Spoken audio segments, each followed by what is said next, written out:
Autism एउटा common ब्रेनको neuro developmental समस्या हो। हरेक 55 देखि 60 वटा नानीमा एउटा नानीलाई अटिजमले ग्रसित पारेको छ, यानी कि हरेक 55 देखि 60 वटा घरमा एउटा अटिजमले पीडित भएको नानी भेट्न सकिन्छ। यो कमन कन्डिसन भए तापनि आज अभिभावकहरूमा यसको बारेमा अवेरनेस एकदमै कम छ। नमस्कार, म डाक्टर जीवन सिलवाल, पिडियाट्रिक न्यूरोलोजिस्ट, एथिना पॉलिक्लिनिक सिलिगुडीबाट आज म हजुरहरूको समक्ष यो अटिजम या अटिजम स्पेक्ट्रम डिसअर्डरको बारेमा चर्चा गर्नेछु। के हो अटिजम, कसरी आइडेन्टिफाई गर्ने, कसरी घरमा नानीलाई अटिजम हुँदैछ भनेर बुझ्ने, अब यसको अगाडि कसरी यसको ट्रिटमेन्ट गर्ने, यसको बारेमा हामी चर्चा गर्नेछौँ।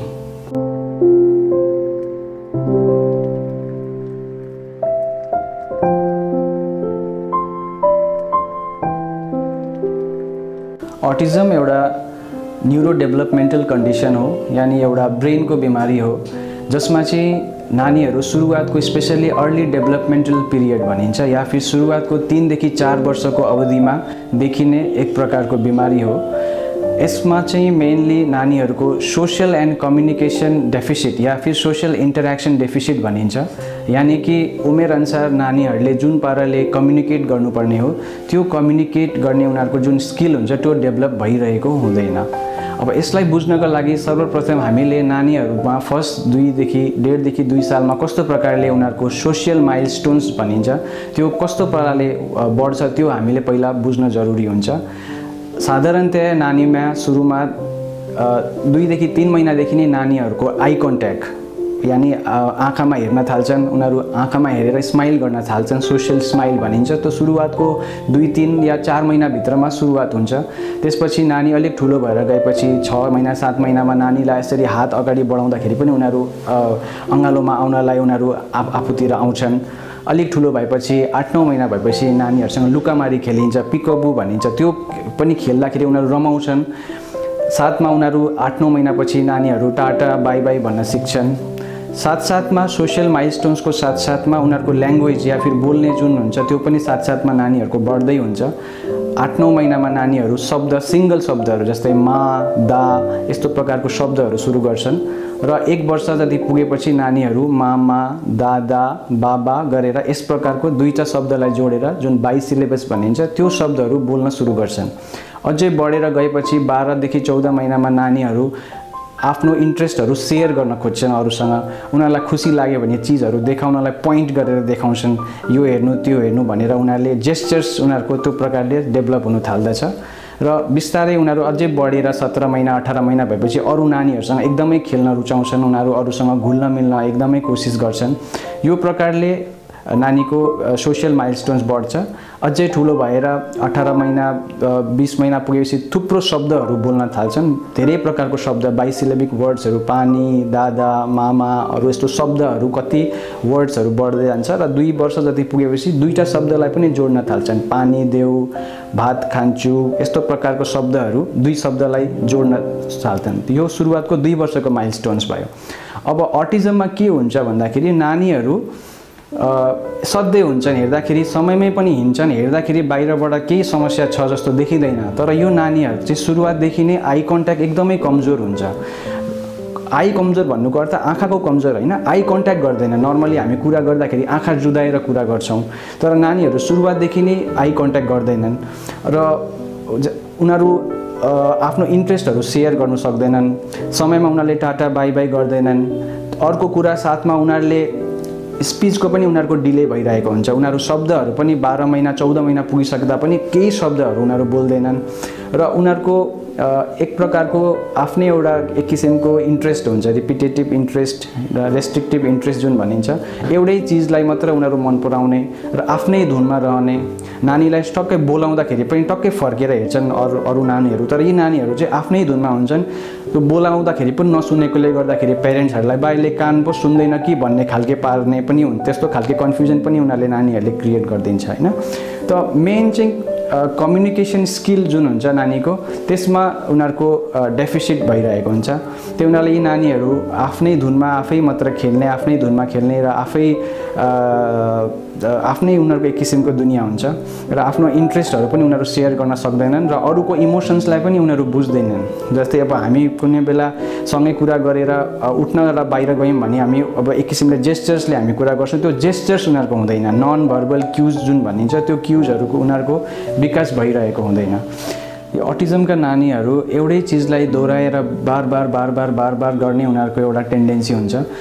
साधारणतया खेलौनाहरूलाई पनि कन्टिन्युस लाइन लगाउने, दिनभरि बसेर खालि त्यही लाइन मात्र लगाउने, या कोही ढोकालाई खालि खोल्ने बन्द गर्ने खोले बन्द गर्ने, या कुनै एउटा चिजलाई लिएर घुमाएपछि घुमाइराख्ने, पुरा धेरै घन्टौँसम्म पनि त्यो चिजलाई उनीहरूले रिपिटेडली गरिराख्ने, जसलाई चाहिँ रेपिटेटिभ बिहेभियर भनिन्छ, त्यस्तो प्रकारको पनि उनीहरूको सिम्पटम हुन्छ। अर्को हुन्छ उनीहरूको रेस्ट्रिक्टिभ इन्ट्रेस्ट, मतलब उनीहरूको जति इन्ट्रेस्ट चाहिँ रेस्ट्रिक्टिभ खालके हुन्छ। उनीहरूको खाना पनि उनीहरू फिक्स टाइपको खानाहरू मन पराउँछन्। लाउने लुगाहरूमा पनि उनीहरूको फिक्स टाइपको हुन्छ। उनीहरूको डेली रुटिन्समा पनि सुत्ने उठ्ने खेल्नेदेखि लिएर त्यसमा पनि अलिकति पनि केही परिवर्तन हुँदा पनि उनीहरूमा एकदमै चिडचिडापनहरू आउँछ होइन। अनि एकदमै उनीहरू रेस्ट्रिक्टिभ इन्ट्रेस्टका पनि हुन्छन्।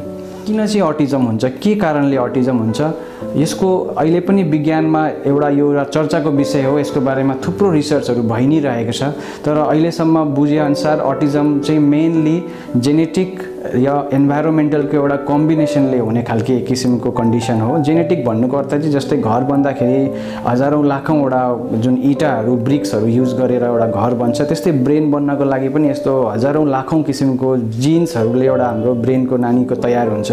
अब यदि त्यो कुनै पनि कारणले त्यो जिनमा कुनै पनि प्रकारको डिफेक्ट अगर यदि आइदियो, जस्ट बाई चान्स पनि, यदि फ्यामिलीमा कसैलाई छैन भने पनि नानी पेटमा बन्दै गर्दाखेरि पनि त्यो जिनमा यदि कुनै प्रकारको डिफेक्ट आइदियो र त्यो नानीलाई टाइममा फेरि स्टिमुलस, जुन इन्भाइरोमेन्टल भन्नुको अर्थ चाहिँ स्टिमुलस यदि पुगेन भने चाहिँ त्यो नानीहरू चाहिँ अटिजमको तर्फ अटिजमको सिम्पटमहरू सुरु हुने गर्दछ। अब इन्भाइरोमेन्टल भन्नुको अर्थ चाहिँ पहिला एउटा किसिमले जोइन्ट फ्यामिली हुने गर्दथ्यो। हजुरबा हजुरआमाहरूले चाहिँ अब आफ्नो नाति नातिहरूलाई होइन उनीहरू कन्टिन्युसली कुरा गर्ने, त्यो स्टिमुलसले पनि नानीहरू सिक्दथे। अहिले एउटा न्युक्लियर फ्यामिलीको एउटा ट्रेन्ड पनि आएको छ। त्यसले गर्दाखेरि आमा बाबाहरू बिजी हुनुहुन्छ, उहाँहरू दोकानमा हुनुहुन्छ, केही जब गर्नुहुन्छ, उहाँहरू नानीलाई त्यस्तो पुरा टाइम दिइराख्न सकिरहेको हुँदैन। त्यही माथि यो लकडाउनको समय जस्तो भयो, त्यसमा चाहिँ अब नानीहरू पनि कन्टिन्युसली मोबाइल होइन ल्यापटपमा कन्टिन्युसली उनीहरू हेरिराख्ने।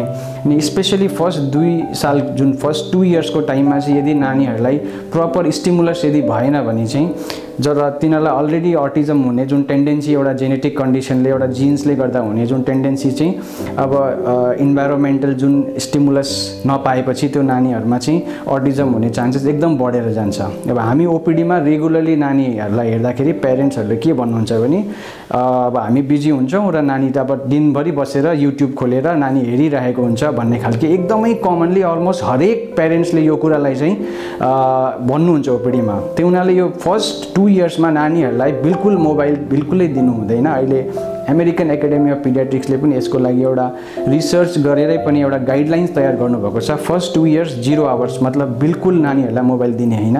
2 देखि 5 वर्षमा पनि दिनमा म्याक्सिमम 1 आवर, त्यो पनि हामीले उनीहरूले के हेर्दैछन् त्यो हेरेर हामीले उनीहरूको पछि उनीहरूले लाग्नु पर्यो। त्यो उनीहरूले यो इन्भाइरोमेन्टल डेफिसिट यदि भयो भने पनि अटिजमको टेन्डेन्सी बढ्नु सक्दछ। अटिजम एउटा स्पेक्ट्रम डिसअर्डर भनिन्छ होइन। अटिजम स्पेक्ट्रम डिसअर्डर मतलब हरेक नानीको सिम्पटम्सहरू उनीहरूको समस्याहरूमा एउटा स्पेक्ट्रम हुन्छ। कसैलाई कुनै ज्यादा हुन्छ, कसैलाई कुनै कम हुन्छ। त्यो हुनाले यसमा सिम्पटम्सलाई पनि माइल्ड, मोडरेट या सिभियर, मतलब कम या बिचमा या बहुत ज्यादा त्यस्तो प्रकारले यसको क्लासिफाई गरिन्छ। र यसमा कोमोर्बिडिटिज मतलब अटिजम भएका नानीहरूलाई अरू पनि समस्या हुन सक्दछ साथसाथमा, जस्तै कि एउटा एपिलेप्सीको समस्या हुन सक्दछ नानीलाई। अर्को कुरा नानीमा हुने चञ्चलता, एकदमै चञ्चले प्रकारको पनि हुन सक्छन्, जस्तै एडिएचडी भनिन्छ। अर्को हुन्छ नानीमा हुने बिहेभियरल प्रब्लम्सहरू, या फिर एकदमै बढी रिसाउने होइन, थुक्दिने, टोक्ने, आफैलाई इन्जुर गर्ने, अरूलाई इन्जुर गर्ने, चिजहरूलाई यहाँ त्यहाँ फ्याँकिदिने होइन, र कहिलेकाहीँ एकदमै बढी कराउने, एग्रेसिभ हुने, इरिटेबल हुने, त्यस्तो प्रकारको एपिसोडिकली हुने समस्या हुन सक्दछ। र साथसाथमा कसै नानीलाई स्लिप डिसअर्डर्स भनिन्छ, निन्द्रा सुत्नु नै साह्रो पर्ने, सुत्दै नसुत्ने, या फिर राति सुतेपछि पनि बिचमा उठ्दिने, उठेर धेरै 1-2 घण्टासम्म नसुत्ने, हैन, स्लिपको समस्याहरू हुन सक्छ। अब यो चाहिँ सबै नानीलाई हुन्छ भन्ने हुँदैन, यो चाहिँ कसै नानीलाई कुनै पनि केही पनि देखिँदैन, कसै नानीहरूलाई अब यो कम्बिनेसन्समा अलग-अलग तरिकाले पनि आउन सक्दछ।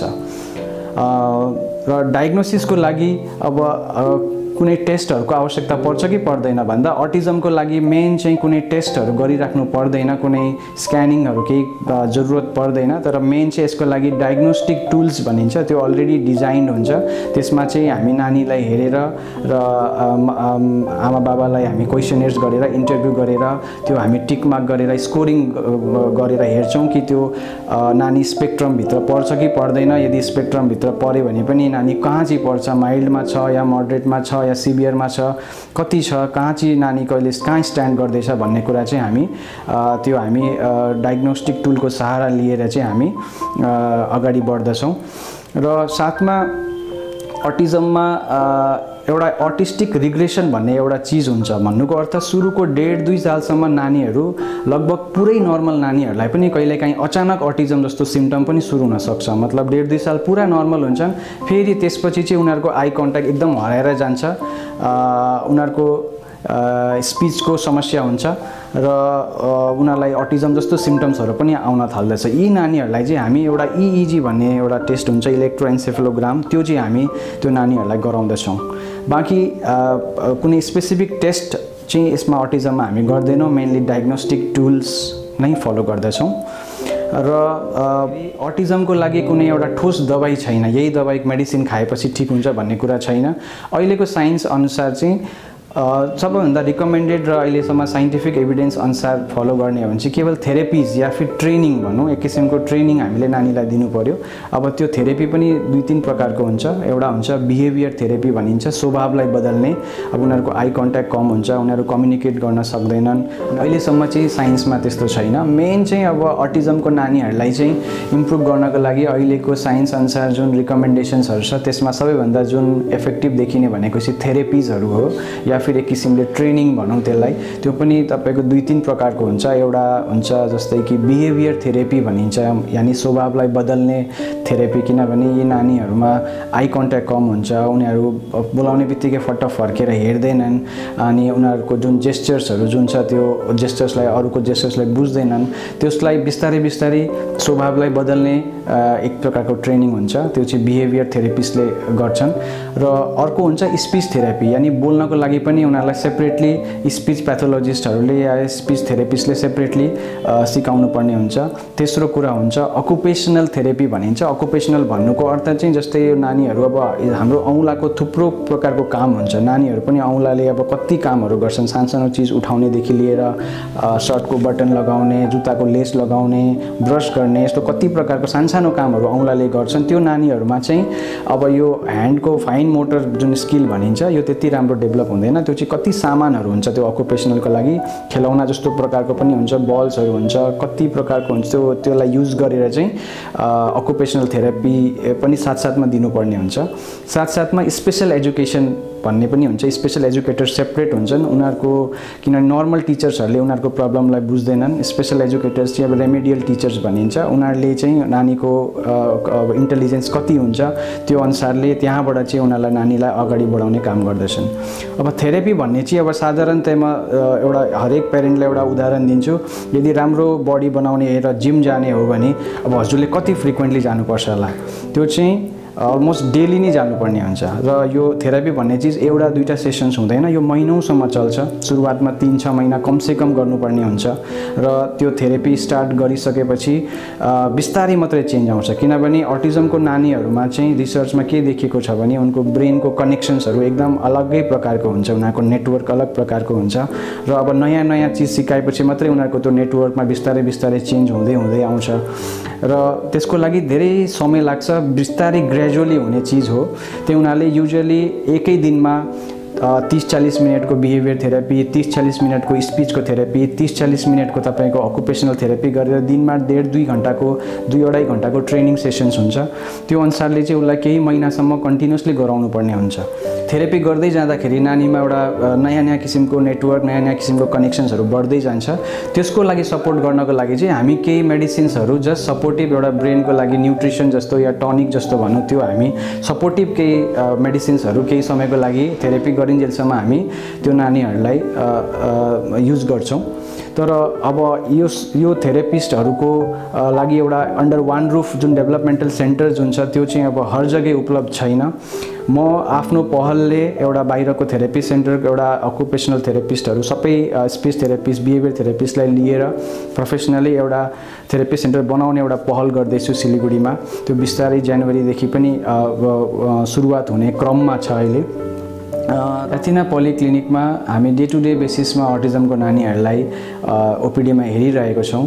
आजको समयमा न्युक्लियर फ्यामिली हुँदाखेरि, प्यारेन्ट्सहरू बिजी हुँदाखेरि नानीलाई समय दिइराख्नु पाइरहेको हुँदैन। त्यसले गर्दाखेरि फेरि सोसियल मिडिया अहिले यति बढेर गएकोले गर्दाखेरि नानीहरू एकदमै मोबाइलमा, ल्यापटपमा झुन्डेर बसिरहेको हुन्छन्।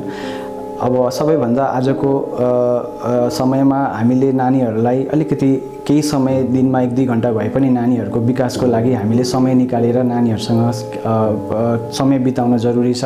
साथसाथमा मोबाइलदेखि फर्स्ट 2 इयर्समा नानीहरूलाई बिल्कुलै मोबाइल हामीले दिनु हुँदैन। त्यसले नानीको अर्ली डेभलपमेन्टमा एकदमै असर पुर्याउँछ। दोस्रो कुरा, अटिजमको सिम्टमहरूलाई हामीले पहिल्यै आइडेन्टिफाई गरेर यो नानीहरूलाई सही टाइममा चाहिँ थेरापी सुरु गर्न एकदमै जरुरी छ। किनभने अर्ली डेभलपमेन्टल पिरियडमा राइट टाइममा हामीले थेरापी दिनौँ भने पछि ठुलो भएर उनीहरूलाई थेरापीको असरहरू एकदमै कम हुन्छ। काँचो ब्रेनलाई ट्रेन गर्नु र एउटा पाकेको ब्रेनलाई ट्रेन गर्नुमा धेरै फरक हुन्छ। त्यो हुनाले राइट टाइममा चाहिँ उनीहरूलाई हामीले पिक गरेर हामीले राइट थेरापी उनीहरूलाई दिन सक्यौँ भने हामी उनीहरूलाई अटिजमको स्पेक्ट्रमबाट बाहिर पनि निकाल्न सक्छौँ। हामी एउटा सामाजिक प्राणी हौँ। समाजमा बसेर हामी यदि समाजमा घुल्न मिल्न सकेनौँ, साथीभाइहरूसँग हामीले यदि घुल मिल्न सकेन भने हामीलाई नानीको अब सुरुवातदेखि नै उनीहरूको बौद्धिक विकासदेखि लिएर उनीहरूको ओभरअल डेभलपमेन्टमा एकदमै असर पुर्याइरहेको हुन्छ। यो चिजलाई बुझेर हामीले एज अर्ली नानीहरूलाई त्यो सिम्टमलाई बुझ्नु एकदमै जरुरी छ। यदि तपाईँहरूको नानीमा यदि सुरुवातदेखि नै आई कन्ट्याक्टको यदि कमी छ, उनीहरू खालि एक्लै मात्र खेल्न रुचाउँछन्, बोलाउने बित्तिकै फट्ट फर्केर हेर्दैनन् र स्पिचमा पनि ढिलो छ, उनीहरूको बोली नै फुटिरहेको छैन भने यदि यस प्रकारको सिम्टम छ भने तपाईँले नानीलाई एथिना पोलिक्लिनिकमा ल्याएर यहाँ कन्सल्ट गराउन सक्नुहुन्छ। किनभने हामी राइट टाइममा डायग्नोसिस गर्न सक्यौँ र हामीले राइट तरिकाले थेरापी दिन सक्यौँ भने यी नानीहरूलाई हामी टाइमली उपचार गर्न सक्छौँ। यति भन्दै म डाक्टर जीवन Silwal, paediatric neurologist, एथिना polyclinic Siliguri आजको लागि बिदा माग्दछु। धन्यवाद।